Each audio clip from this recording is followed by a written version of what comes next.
you had such a fast, explosive, and global come up. So you were part of One Direction, probably the biggest boy band of all time, and has yet to be replicated. Like, I don't know if there's like besides like the K-pop bands. Yeah, I think some of the K-pop bands have kind of reignited the thing. I mean, obviously we had 5 Seconds of Summer as well. They did pretty well.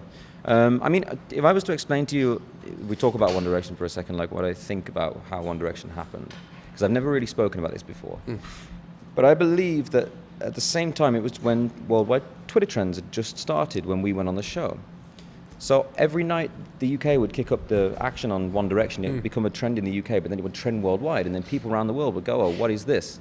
And then they would click on, and then they'd find people that like the same thing they like, and da-da-da-da-da. So I actually think it was a perfect storm scenario of technology mixed with something that was, I mean, I don't want to say we were very good on the show, because we were very put together on the show. We got very good at what we did. But it made this land wave of fans. And for me, while I was in there, the biggest thing to ever come out of X Factor was a band called JLS. And they were very big in the UK. So when we got where we got to, I thought, oh, we'll be just like JLS, like we'll be big in the UK. And then like we started closing down streets in the UK, and like one little girl like broke her leg by crossing the road, and so they would close down streets for us and stuff. I thought, okay, this is getting a little bit strange. I'm like 16 years old, right? So I thought, I know what I'll do. If it gets too big, I'll move to Australia. And then the very next day after X Factor, right, you're going to Australia, and my name had already beat me there. And that's when I knew I was like, oh, okay, this is where we're going to go next. No, where's the escape button? There's no, No, and then you just took off. I mean, that's it. I mean, it also the product that you guys made, and I think like any like rapid expansion always falls back. Rapid expansion falls back on the quality of the product that's being delivered.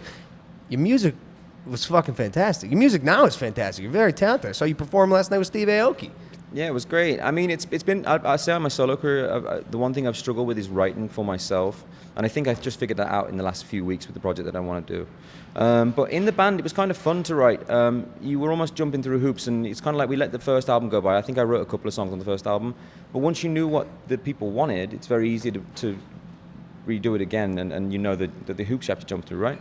And the one thing we did very clever in One Direction, if you go back and listen to the albums now, is that every time we made a new album, we slightly turned the influence of rock up, to the point where on the fifth album, I had the main singer from the Eagles message Niall and be like, "That's the best song you've ever written," and it was one of the songs that we wrote. Wow. I mean, the amazing things, and this is what was nice for me at the end, to become an accomplished rock star, because you want to be in a boy band, but you don't want to be in a boy band that's cheesy, you know what I mean? It's like that kind of makes you edge away from it a little bit, not to say. But for us, we became like a solidified rock band purely because of the peers around us, and being people like Eddie Vedder, being, what's his face from the Eagles. It's like they actually gave us props for what we did.